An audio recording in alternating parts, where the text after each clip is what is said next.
सीटों पर होने वाले चुनाव के लिए सरकार और सेना हर जवाब के लिए पूरी तरह तैयार है। इसलिए मैं कह रहा हूं फाइनल स्ट्राइक। अभी पहले चरण का चुनाव हुए 4 दिन ही बीते हैं कि घाटी में आधी रात को देश के खिलाफ बड़ी साजिश को अंजाम देने की कोशिश हुई है। देश में पुंछ की तरफ से घुसपैठ हुई है। यह आतंकिस्तान घुसपैठ कर रहा है।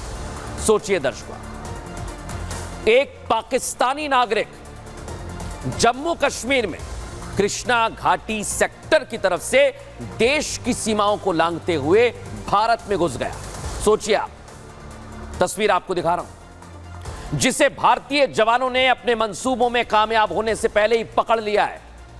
और इस बीच पाकिस्तान में बैठे उसके आकाओं ने भारत के खिलाफ एक बड़ी साजिश को अंजाम देने की हिमाकत की है।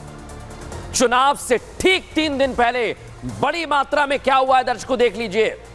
हथियार, गोला बारूद बीएसएफ ने बरामद किए हैं, आपकी सुरक्षा में तैनात है। ये पाकिस्तान से भेजे गए हैं। और इसलिए मैं कह रहा हूं, घाटी में चुनाव है तो आतंकियों के पेट में दर्द होता है।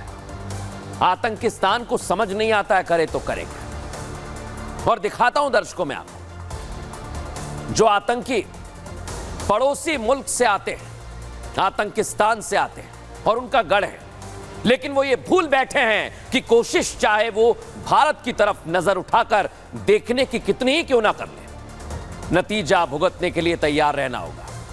क्योंकि सरहद के इस पार देश की सुरक्षा में भारतीय नौजवानों के साथ, भारतीय सेना के जवानों के साथ प्रधानमंत्री नरेंद्र मोदी, गृह मंत्री अमित शाह चट्टान बनकर खड़े हैं। और गृह मंत्री अमित शाह की नीति आतंकिस्तान के खिलाफ क्लियर है, साफ है। और आज भी अमित शाह जब नौशेरा पहुंचे तो उन्होंने फिर आतंकियों को, पाकिस्तान को ललकारा और यह साफ कर दिया कि अगर भारत माता की तरफ आंख उठाकर देखा तो गोली का जवाब गोली से देंगे, पीछे नहीं हटेंगे। अब मैं आपको सुनवाता हूं, आज गृह मंत्री अमित शाह ने सीधे चेतावनी दे दी है, सुनिए जरा। कर की जरूरत नहीं पड़ेगी, किसी की ताकत नहीं है गोली चलाने की। और अगर गलती से भी वहां से गोली आई तो गोली का जवाब गोले से दिया जाएगा, गोले से दिया जाएगा। सुन लिया दर्शकों आप, जवाब दिया जाएगा। इसलिए आज हम कह रहे हैं फाइनल स्ट्राइक होगी, लेकिन इसके लिए क्या प्लान तैयार किया जा रहा है, इस रिपोर्ट में दिखाते हैं।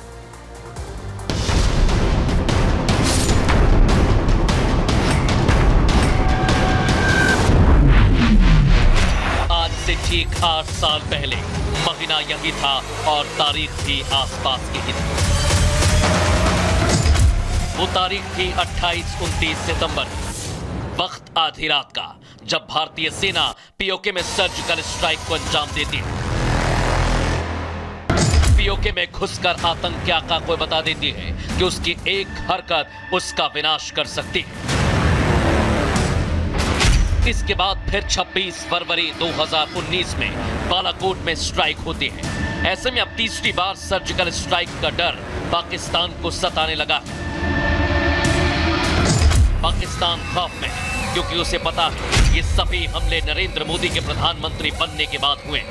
मोदी का नेतृत्व और शाह की नीति ऐसी है जो देश पर बुरी नजर डालने वालों को बर्दाश्त नहीं करती। इस बात को मोदी और शाह वक्त वक्त पर दोहराते हैं। जम्मू कश्मीर को टेरर से, दहशतगर्दी से आजाद कराना, जम्मू कश्मीर के खिलाफ साजिश करने वाली हर ताकत को हराना मोदी का इरादा है। आतंकी और उनके आका ये जानते हैं कि पीएम मोदी की जुबान से निकले इन शब्दों के मायने आखिर क्या।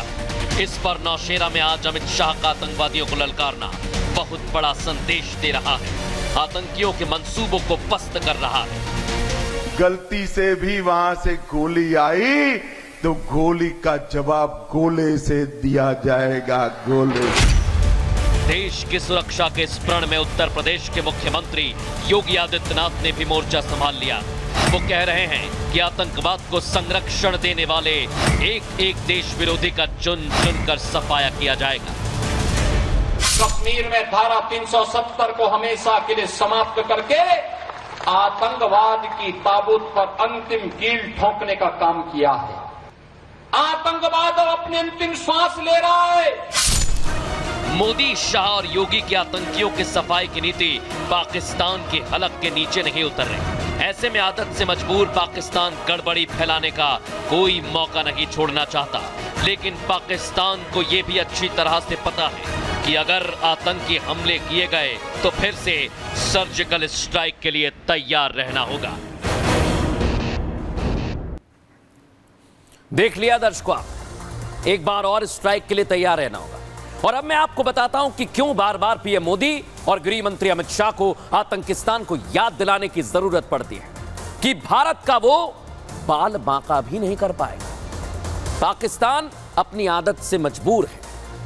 जम्मू कश्मीर में चुनावी सरगर्मी देखकर आतंकिस्तान में खलबली मची हुई है दर्शकों। वो चुनाव के बीच घाटी का अमन चैन बिगाड़ने की पूरी हिमाकत कर रहे हैं, साजिश कर रहे हैं। इसलिए तो 3 दिन होने वाले मतदान से पहले जम्मू के आरएसपुरा सेक्टर में बड़ी मात्रा में हथियार और गोला बारूद बरामद किया गया है। बीएसएफ को क्या क्या मिला है दर्शकों, यह आप देख लीजिए और इस साजिश को समझ लीजिए, क्योंकि अब मैं जो तस्वीर आपको दिखाने वाला हूं, बीएसएफ को एक AK-47 मिली। देखिए जरा, गोला बारूद के साथ 2 पिस्तौल, 2 मैगजीन बरामद हुई, 9 mm के 20 राउंड और 17 राउंड मिले हैं। सोच लीजिए आप। ऐसे में विधानसभा चुनावों के मद्देनजर LOC के साथ, लाइन ऑफ कंट्रोल के साथ पूरे जम्मू कश्मीर में सुरक्षा बढ़ा दी गई है और इस घटना के बाद सुरक्षा और ज्यादा पैनी की जा रही है। हमारे सहयोगी गुरसिमरन भी लगातार नजर बनाए हुए हैं। ग्राउंड जीरो से उनकी रिपोर्ट आपको दिखाता हूं। देर रात हुए इस ऑपरेशन में सुरक्षा बलों की तरफ से एक AK-47 राइफल जो कि पाकिस्तान की तरफ से भेजी गई थी यहां खून बहाने के लिए, उसे रिकवर किया गया है। इसके साथ अगर बात की जाए तो आप यहां पर देखेंगे तो 2 मैगजीन्स जो हैं वो रिकवर की गई हैं। ये दोनों मैगजीन्स जो हैं ये इस AK के साथ, और 17 राउंड AK के थे।